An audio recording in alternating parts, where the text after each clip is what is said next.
안녕하세요. 오늘도 사연 튜브를 찾아주셔서 감사합니다. 오늘의 사연 시작하겠습니다. 안녕하세요. 저는 저를 낳아주신 어머니와 인연을 끊고 사는 남자입니다. 누가 들으면 불효자라고 말을 할 수 있겠지만 제 사연을 들으시면 저를 응원해주는 분들도 많으실 것 같네요. 저는 어릴 때부터 늘 차별을 받으며 살아왔어요. 차별의 대상은 다름 아닌 저희 형이었고, 저와 형을 차별하는 사람은 누구보다도 저를 아껴줘야 할 어머니셨죠. 저는 형과 단둘뿐인 형제로 자라오면서 어머니께 차별을 많이 받고 살았습니다. 처음부터 차별이 시작된 건 아니었고, 아마도 제 기억으로는 형과 제가 국민학교에 들어간 이후였던 것 같습니다. 형은 저와는 달리 공부를 좀 잘하는 편이었어요. 받아쓰기도 늘 100점을 받아오고 학교에서 선생님들이 우등생이라 지켜세울 만큼 학습에 탁월한 능력을 보였죠. 그건 중학교와 고등학교까지 올라가서도 쭉 이어졌고, 저는 형과는 달리 공부에는 소질이 없어 늘 형의 뒤에 서 있는 존재로 지내왔습니다.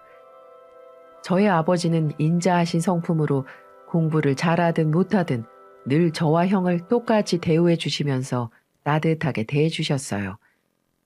하지만 저의 어머니는 동네에서도 알아줄 만큼 욕심이 많은 사람이었기에 시간이 갈수록 저는 뒷전이고 형을 아끼며 형만 사랑해 주시더군요.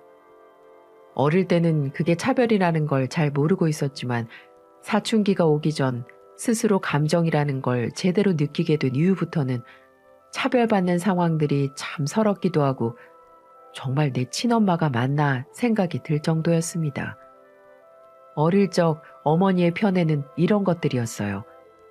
어머니는 소세지 반찬을 해주실 때면 늘 형만 먹도록 하셨어요. 제가 먹고 싶어서 하나 집으려고 하면 야, 니네 형 먹을 것도 없는데 어디서 젓가락을 들이밀어? 다른 거 먹어. 라고 화를 내며 반찬을 형 앞에 가져다 주셨고, 수학여행을 갈 때면 형은 10,000원, 저는 2,000원, 이렇게 금전적으로도 차별을 하셨죠.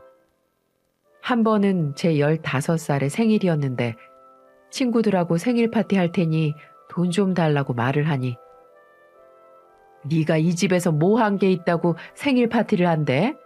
못나도 지 태어난 날은 챙기고 싶나 보네. 네 형을 봐라. 저렇게 공부하고 있는 거 안 보여? 아휴, 너만 보면 속에서 천불이 나니까 내 눈에서 사라져. 이렇게 말하더군요. 어이가 없었습니다. 한 달 전 형의 생일이었을 때는 선물로 카세트도 사주고 생일 케이크 사다가 축하 파티 해줬으면서 저는 이렇게 찬밥 신세니 그 사춘기 나이에 제가 얼마나 서러웠겠어요. 저도 그때부터 머리가 점점 커지다 보니까 엄마의 사랑을 못 받고 자랐던 저는 비뚤어지기 시작했습니다. 집에서 인정받지 못한 저는 가출도 하기도 했었고 나쁜 친구들과 어울려 사고도 치곤 했었네요. 한 번은 고등학교 때 오토바이를 타다 크게 사고가 난 적이 있었는데 병원에서 다리 수술을 받고 입원실에 누워 있었더니 엄마가 찾아와서 제 뺨을 후려치더군요. 이놈아, 내가 동네 창피하니까 부모 얼굴에 먹칠하지 말라고 했었지. 이제 고등학생인 주제에 오토바이를 타다 남의 차는 왜 박는 거야? 그냥 죽어라 이놈아. 어떻게 지 형이랑 저렇게 다를 수 있을까? 내가 저놈 때문에 제 명예 못 살겠어. 네, 물론 제가 잘못을 했으니 야단을 맞는 건 당연해요.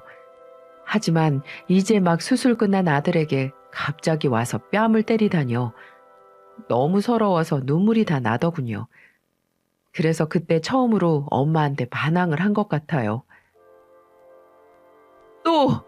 형, 그놈의 형, 제발 그만 좀 하세요. 이제 안 지겨우세요? 그렇게 마음에 안 드시면 저 호적에서 파세요. 저는 상관없으니까. 뭐 이놈아? 도대체 왜 이렇게 차별을 하시는 건데요?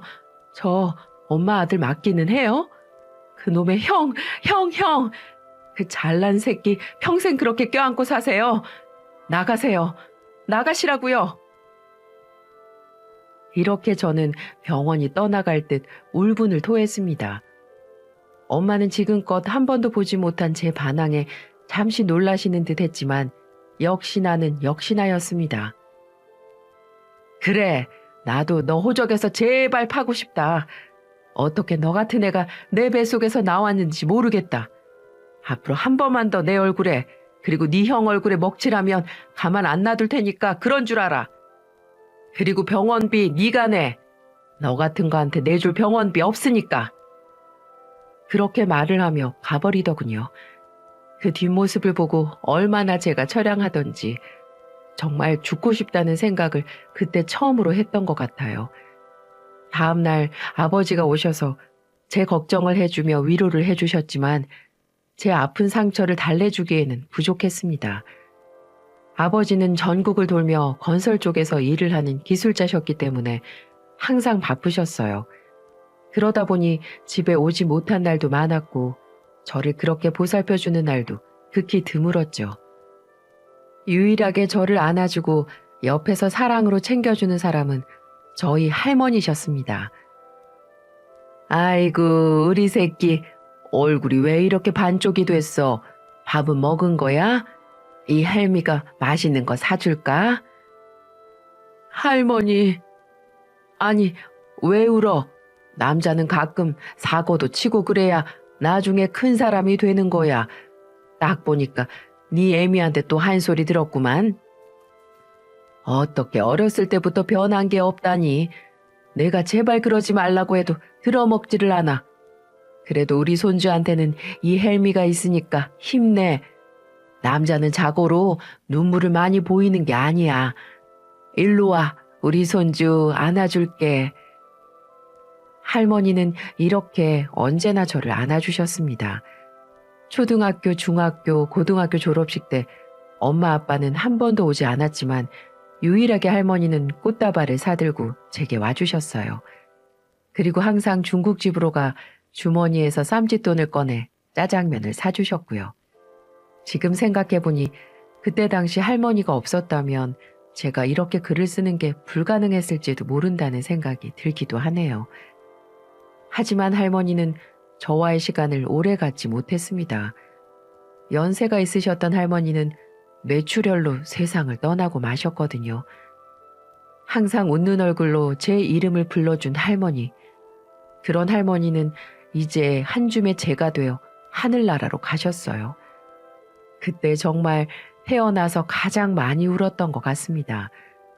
아무리 할머니, 할머니라고 외쳐도 제 음성에 응답해 주지 않으셨죠. 그렇게 할머니를 떠나보내고 저는 정신을 바짝 차렸던 것 같습니다. 항상 할머니가 제게 해주셨던 말이 있었거든요.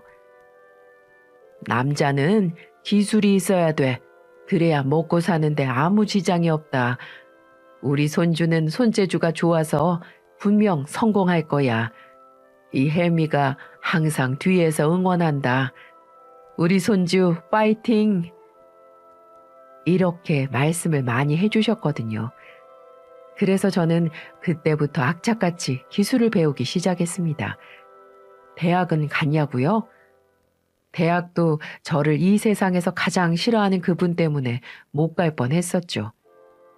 다행히 아빠가 중간에서 저도 꼭 대학을 가야 한다며 나서주신 덕분에 겨우 갈 수가 있었습니다. 야, 네가 무슨 대학이야? 지금까지 밥 축내는 식충이로 살았으면 됐지. 공부머리도 없는 게 대학까지 가서 뭐하게. 고등학교 졸업하면 바로 어디 공장이나 들어가든지 취직해서 돈 벌어. 네 형 학비 될 생각이나 하란 말이야. 정할 거 없으면 노가다라도 뛰든지. 어디서 또 존벌레 마냥 돈 다 까먹을 생각만 하고 있어. 여보, 얘도 대학은 가야 할 거 아니야. 대학은 무슨 놈의 대학? 머리도 안 되는데 들어갈 대학이나 있겠어? 지네 형을 좀 봐. 서울에 있는 좋은 대학 들어가서도 맨날 공부하느라 힘들다고 난린데 지까짓게 뭐라고 또 대학을 가? 쓸데없는 생각 말고 무조건 돈 벌어서 형한테 줄 생각이나 해. 당신 그런 소리 말어. 첫째는 공부머리가 있는 거고 둘째는 손기술이 좋잖아. 그러니까 그쪽으로 더 공부해서 기술자 되면 되지. 요즘은 그게 더 돈 많이 번다고. 애 엄마가 자식한테 하는 소리가 어찌 그래. 둘째 너는 무조건 대학 가라. 네가 가고 싶은 마음이 있으면 무조건 가. 이 아빠가 보내줄 테니까. 맞습니다. 저는 공부에는 소질이 없었지만 아버지를 닮아서 손기술이 좀 있는 편이었어요. 어머니가 저를 차별하고 늘 형만 따라다니면서 공부를 시킬 때 아버지는 그런 저를 챙겨주시며 같이 라디오도 뜯어서 다시 조립해보고 집에 고장난 기계 같은 것들도 같이 고쳐보면서 시간을 많이 보내주셨기 때문에 저는 그때부터 손기술을 조금씩 익힐 수가 있었죠. 저희 어머니는 대학 가는 걸 극심히 반대하셨지만 아버지는 저를 응원해 주셔서 그나마 힘이 날 수 있었습니다. 그래서 심한 반대에도 불구하고 저는 아버지 뒤를 이어 건축과에 들어갔고 아버지께 말씀드려 독립까지 하면서 저의 인생을 그때부터 살아가기 시작했습니다. 이후 형은 컴퓨터 공학 쪽으로 공부를 하면서 프로그램 개발자가 되었고 저는 나름 기술 자격증을 여러 개 따서 기술을 배워 일반 직장인들보다 많은 월급을 받는 대한민국 남자로 발돋움할 수 있었죠.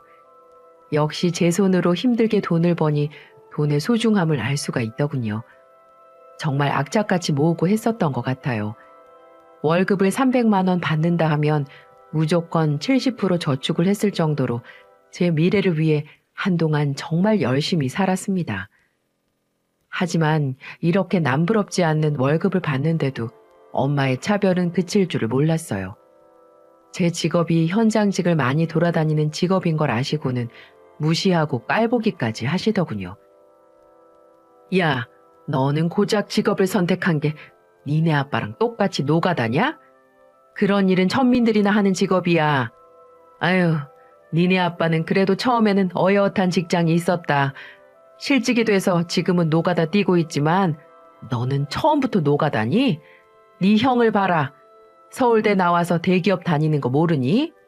이래서 내가 너하고 형을 차별한 거야. 네 형이 이 엄마 평생 책임진다고 얼마 전에도 그러더라.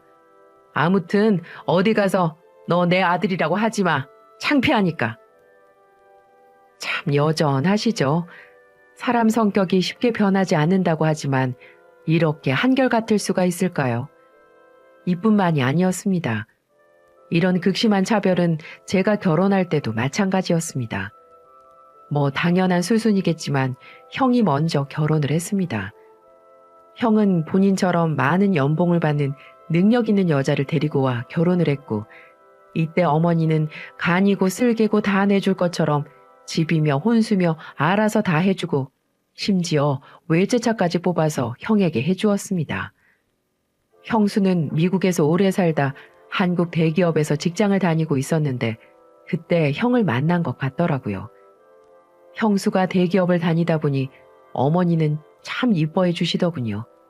형수한테 우리 며느리, 예쁜 며느리 뭐 필요한 거 없어? 늘 이렇게 말을 하시며 잘해 주셨고요. 그래서 저도 결혼을 하면 형만큼은 아니더라도 최소한의 것들은 해주시겠지 하고 기대를 했었던 것 같아요. 하지만 이런 제 마음은 말 그대로 소망에 불과했습니다. 저도 좋은 여자를 만나 결혼을 할 때가 돼서 어머니께 소개를 시켜줬더니 예, 우리 첫째가 결혼한 지 얼마 안 돼서 우리가 해줄 수 있는 게 없다. 집은 내가 5천만 원짜리 월세방은 구해줄 수 있어. 며칠 전에 알아보니 투룸인데 5천에 40 하더라. 너무 서운해하지 말고 자고로 신혼 때는 아주 밑에서부터 시작하는 거야. 그래야 점점 올라가는 재미도 있지. 그리고 해올 건 해와야지. 혼수는 부담 안 되게 3천만 원만 해와라. 내가 이놈의 자식 키우느라 얼마나 등골 빠진 줄 알아? 그러니 그 보상은 받아야겠다. 어차피 지금부터는 네 남편이 되는 거니까 네가 책임을 져야지. 무슨 말인 줄 알았지? 제 아내는 그 소리를 듣더니 황당한 표정을 지었습니다. 그럴 만도 하죠. 집도 제대로 해주지 않으면서 며느리에게 그동안 아들을 키워준 값으로 3천만 원을 내놓으라고 하니요. 이게 정말 제정신인 사람의 머릿속에서 나온 소리가 맞나요? 형수 시집 올 때는 혼수 같은 거 아무것도 하지 말고 침대며 전자제품이며 다 사줬으면서 제 아내 될 사람에게는 3천만 원을 현금으로 바치라니 정말 진절머리가 났습니다. 그래서 이건 아니다 싶어 제가 그 자리에서 커트를 해버렸습니다. 엄마, 3천만 원이요?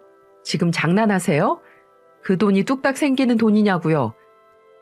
형 결혼할 때는 엄마가 그쪽 혼수까지 다 해줬으면서 우리는 왜 가지고 오라고 하는 건데요? 절대 못해요.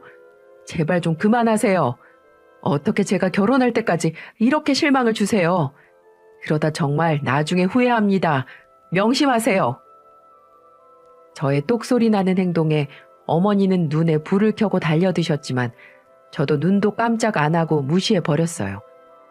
하지만 어머니는 역시나 거기에서 그치지 않으셨죠. 한창 결혼 준비로 바쁠 때 어머니가 한 번은 저를 따로 부르시더군요. 예, 그 그지 같은 집안에 장가가면서 너 우리한테 뭐 기대하고 있는 거 아니지?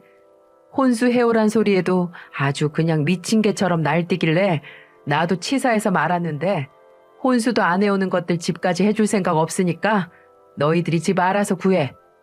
니네들한테는 5천만 원짜리 월세방도 아깝다. 그리고 사람은 다 자기 형편 맞춰 사는 거야. 어쨌든 알아서 해라. 나는 해줄 수 있는 게 없으니까. 혼수를 해오지 않았다는 이유로 월세방마저 해줄 수가 없다는 어머니의 이야기를 들으면서 그렇게 하시라고 말하며 앞으로 무슨 일이 있어도 저한테 의지할 생각, 뭐라도 요구할 생각, 부탁할 생각도 일절 하지 말라고 해버렸죠. 엄마, 앞으로 후회하지 마세요. 평생 어머님의 그 은혜 잊지 않겠습니다. 야, 너 지금 비꼬는 거니? 너한테는 아무리 눈을 씻고 찾아봐도 받아먹을 게 안 보이는데 내가 왜 믿지는 장사를 해야 하는 건데? 네 형처럼만 했어봐라. 이제 두고 봐. 니네 형 조금만 있으면 나한테 효도한다. 너는 어디 내가 길바닥에 안 버리고 지금까지 키워준 것만 해도 감사하게 생각해. 일말의 기대를 한 내가 잘못이라며 스스로를 자책하며 저는 어떠한 기대도 하지 않으며 결혼 준비를 했습니다. 그리고 어차피 저희 아내도 처음에는 소박하게 사는 게 좋겠다며 저를 위로해 주었고 그동안 제가 모아온 돈이랑 처갓집에서 7천만 원을 지원해 주셔서 대출을 받아 작은 아파트에 들어갈 수 있었습니다. 다행히 장모님, 장인어른은 제 상황을 이해해 주셨고 둘이 잘 사는 모습만 보여주면 그것처럼 고마울 게 없다면서 저희를 응원해 주셨습니다. 아, 그리고 아버지가 엄마 몰래 따로 3천만 원을 해주셔서 조금 여유가 생길 수가 있었네요. 저는 아내에게도 미안한 마음이 컸지만 앞으로 내가 더 잘하며 살아야겠다고 생각을 하며 마음을 다잡았습니다. 결혼 생활은 행복했어요. 현장에 갔다 퇴근을 하면 밥상을 차려놓은 아내가 있어서 좋았고 언제나 제 편이 되어주는 아내가 있어서 좋았습니다. 저는 이런 아내를 만날 수 있는 것만이라도 큰 행운이라고 생각했어요. 그래서 하루빨리 자리를 잡기 위해 일을 정말 열심히 했던 것 같네요. 이 세상을 살아보니 돈만큼 최고가 없더라고요. 어떤 분들은 건강이 제일 중요하네, 아니네, 명예가 중요하네, 이런 분들도 있었지만 전 돈이 있어야 그런 것들도 가능하다고 생각이 들었거든요. 앞으로 아이들도 낳아야 하고 싶은 것들을 하려면 돈이 있어야 했습니다. 집에서 형처럼 제게 지원을 안 해주셨기 때문에 저는 오로지 제 힘으로 제 가정을 일으켜야 했어요. 그래서 힘들어도 악착같이 버티며 일을 해가고 있었죠. 하지만 얼마 못 가 또 한 번의 마음이 무너지는 사건을 맞이하게 되었습니다. 저는 그 길로 어머니와의 인연을 끊기로 마음을 먹었었죠. 아버지 생신 때 형네 가족들도 다 모여서 식사를 하기로 했어요. 근데 밥을 먹던 중 입안에 있던 음식물을 다 뿜어낼 만큼 충격적인 소리를 듣게 되었죠. 어머니, 우리 미국에다가 집 구해놓은 거 조만간 보러 들어가려고요. 거기 사는 친구가 괜찮다고 해서 일단 급하게 엄마가 준 돈 다 합해서 구하긴 했는데 눈으로 일단 보긴 해야 할 것 같아서요. 그래. 아유, 알았어. 이따 밥 먹고 다시 얘기하자. 뜬금없이 미국에 집을 구했다고 하는 형의 말을 들으면서 저희 온 가족이 의아해했고 거기에 안절부절 못하는 어머니의 모습을 보면서 아버지가 물어보셨습니다. 미국의 집이라니? 뜬금없이 미국의 집은 왜 산 거야?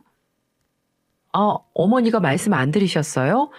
아버지한테 말씀하신다길래 전 다 전달된 줄 알았는데 저희 미국에 집 구했어요. 이 사람 일 때문에 미국에 종종 가야 할 일이 생겨가지고. 근데 네 엄마가 돈을 줬다는 건 뭐야? 돈이요? 몰라요. 돈 생겼다면서 미국에 집 사야 할 것 같다고 얘기하니까 좀 도와주셨는데요. 물론 우리도 보태긴 했지만요. 아버지는 그 얘기를 듣더니 이번에는 불같이 화를 내시더군요.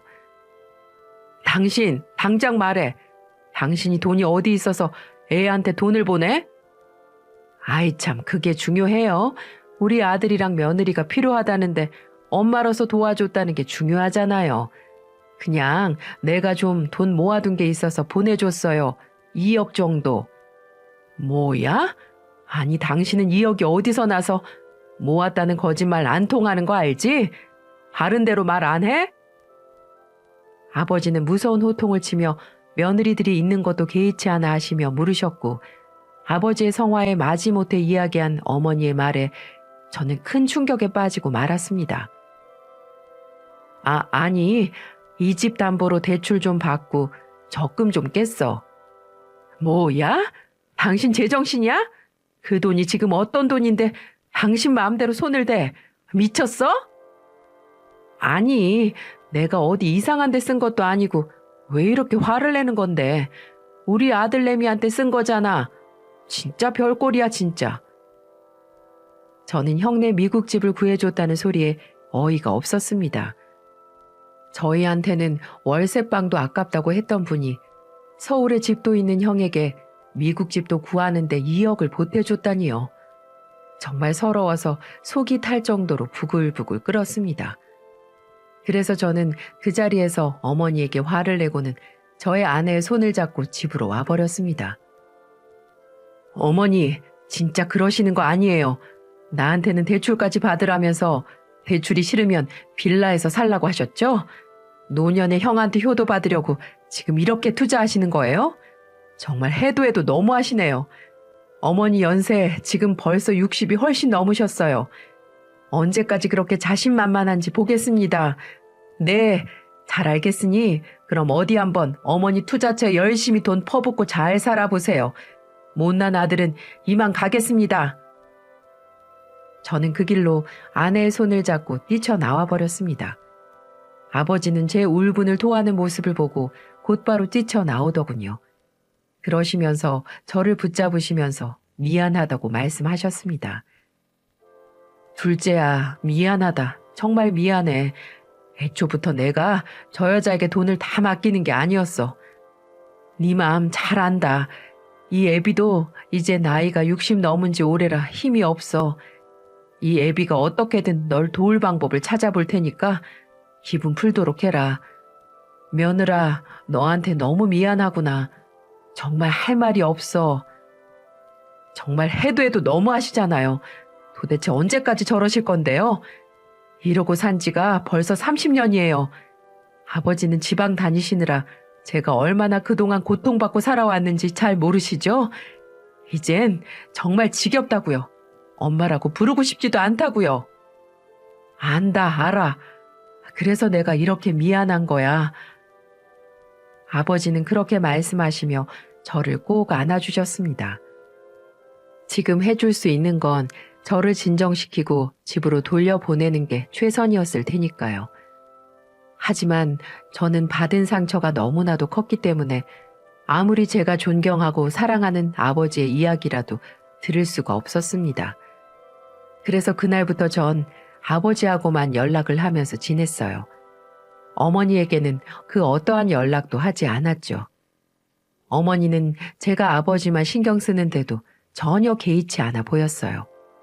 오히려 시간이 흘러 저희 형제가 아이를 낳았을 때도 손주들한테까지도 차별을 일삼는 분이셨으니까요. 명절 때도 가고 싶지 않았지만 아버지 때문에 겨우겨우 갔습니다. 하지만 그때도 마찬가지였어요. 명절 때 온 가족이 모이는 날이면 저희 어머니는 형 아이들한테는 끔찍하게 했지만 저희 애들한테는 정말 옆에서 봐도 심할 정도로 대하시더군요. 야, 저리 안 가? 어디서 앵기길. 아주 그냥 생긴 것도 어쩜 지네 아빠랑 엄마를 똑 닮아서는 관상이 딱 거지팔자로 살 팔자들이네. 아유, 속 터져. 라며 아이들을 너무 막대하셨어요. 명절 때 한 번은 형수가 또 아기를 낳아 아기 의자까지 놓게 되면서 식탁 자리가 부족한 상황이 되었는데 어머니는 다짜고짜 이렇게 얘기를 하더라고요. 야, 니네는 큰아빠네하고는 겸상하는 것도 웃기니까 저기 딴 데 가서 먹어라. 니네 엄마한테 상 펴달라고 해서 저기서 먹어. 어디서 자리를 차지하고 앉아있어. 라고 말하며 식탁에 미리 앉아있는 애들을 쫓아버리시더라고요. 그 모습을 보고 저도 한마디를 했죠. 어머니, 저희도 어머니랑 겸상하기 싫습니다. 추잡하고 더러워서요. 저희는 이만 꺼져드릴 테니 형 식구들이랑 실컷 밥 잡수세요. 그리고 세뱃돈 1,000원이요? 형님네 애들은 5만 원 주면서 1,000원? 참 대단하시네요. 이제는 존경스러울 정도예요. 이제는 정말 웃음밖에 안 나오네요.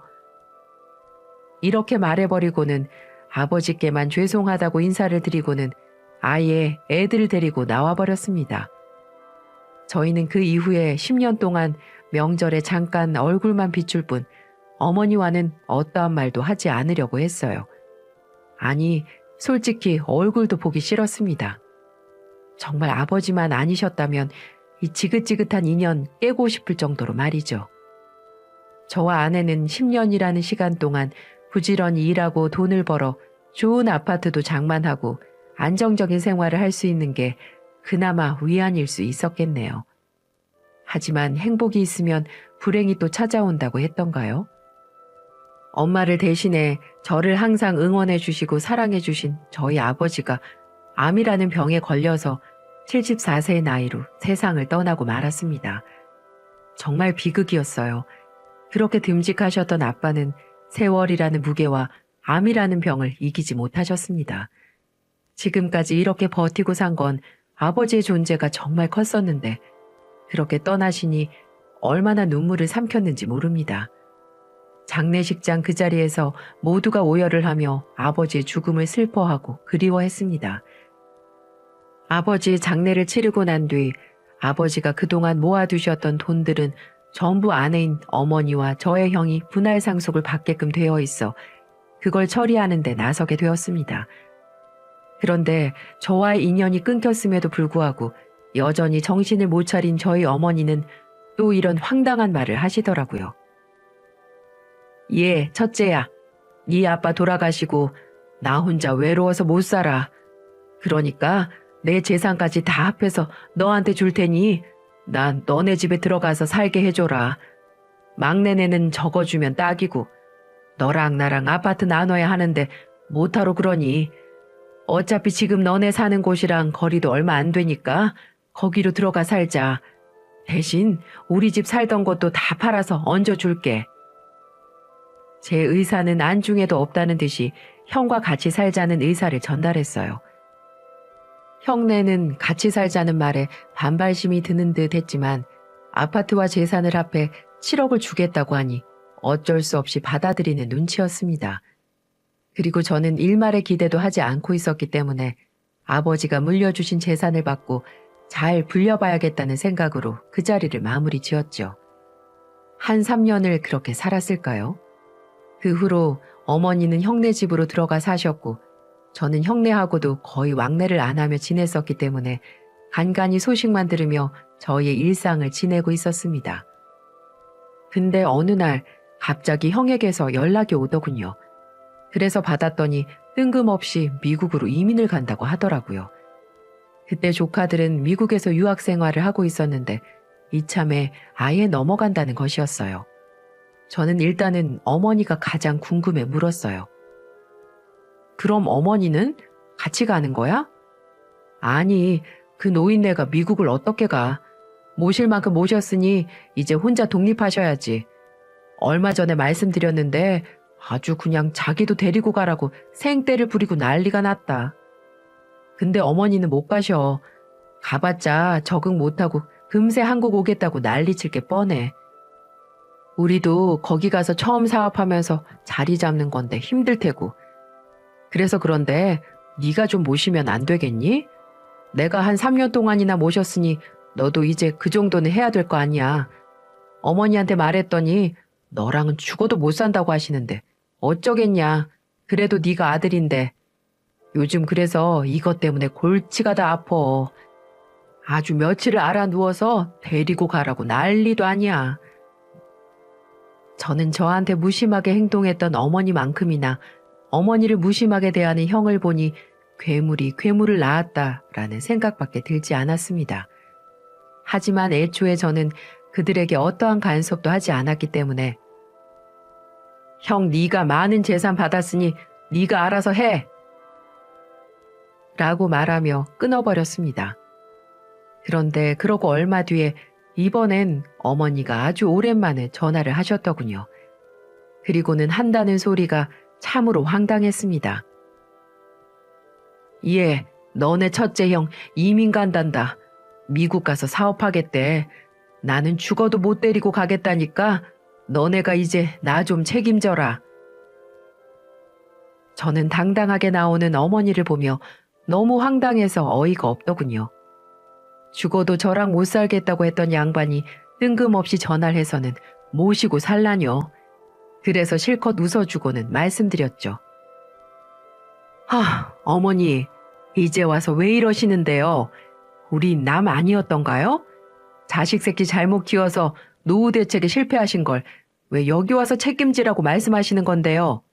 저는 어머니 말대로 드릴 게 없어요. 내 거든 남의 거든 밥그릇 만들기에도 바쁘니까 어머니 책임지라는 끔찍한 소리는 꺼내지도 마세요. 뭐야? 이야, 네가 자식 새끼로서 그게 할 소리야? 도리도 안 하는 게 무슨 자식이라고. 당장 나 들어갈 방 만들어놔. 내일이라도 당장 들어갈라니까. 무슨 소리세요? 저 어머니 자식 아닌 지 오래됐습니다. 저한테 부모님은 아버지밖에 없어요. 여지껏 한 번을 안 찼다가 금이야 오기야 챙긴 투자처에 문제 생기니까 이제야 제가 아까우세요? 근데 어쩌나요? 이미 버스 떠났어요. 야, 이게 진짜. 너 내일 가서 봐. 내가 찾아가서 홍군형 내줄 테니까 꼼짝 말고 있어. 어머니, 죄송하지만 저 하나도 겁 안 나요. 그리고 어머니 입으로 말씀하셨잖아요. 저한테는 받아먹을 게 쥐뿔도 없을 거라고. 네, 어머니 말대로 저 쥐뿔도 어머니한테 드릴 거 없으니까 다시는 찾아오지 마세요. 어디 벽에 똥칠할 때까지 혼자서 잘 살아보세요. 어머니가 키운 괴물이 어떤 인간인지 똑똑히 보면서요. 저는 그렇게 제 할 말만 하고는 전화를 끊어버렸습니다. 그리고는 다시는 어머니의 연락을 받지 않았어요. 그 뒤로 형은 정말로 이민을 가버렸고 어머니는 그나마 양심이 남은 형이 단칸방으로 얻어준 집으로 들어가 혼자 살고 있다고 들었어요. 그 이후로는 형도 미국에서 힘들게 사업을 하고 있는지 좀처럼 연락이 오지 않고 있고요. 어머니는 어머니가 뿌린 대로 거두었다는 걸 좀 깨달을 필요가 있습니다. 저는 평생을 어머니에게 차별 대우를 받으며 온갖 서러움을 다 당하며 살았는데 이제 와서 형이 자신을 버리니 아쉬운 마음에 저를 찾는 게 정말 싫더라고요. 그래서 저도 어머니를 받아주지 않았어요. 결국 어머니는 빈털터리가 되어 혼자 사는 신세가 되었고 노년에 그동안 하지도 않던 일자리를 구해 먹고 살아야 하는 신세가 되어버렸죠. 평생을 저는 어머니 밑에서 식충이로 거지로 살았고 형은 왕자로 떠받들여지며 살았는데 이 서름은 당해보지 않은 사람은 절대 모를 겁니다. 사람이 나이가 들고 살아오는 시간만큼 생각과 지혜가 함께 자라면 좋겠지만 그렇지 않은 사람도 있다는 걸 다들 아실 거예요. 그 중에 한 케이스가 바로 저희 어머니입니다. 이 상처가 아무려면 시간이 조금 더 필요할 것 같습니다. 여러분에게는 주변에 아낌없는 사랑을 주는 인연들이 넘치기를 바랄게요. 그리고 모두가 사랑받을 만하고 사랑받기에 충분한 존재라는 걸 기억하셔서 저와 같은 아픔이 있으신 분들은 꼭 위로받기를 바랍니다. 긴 사연 들어주셔서 정말 감사합니다.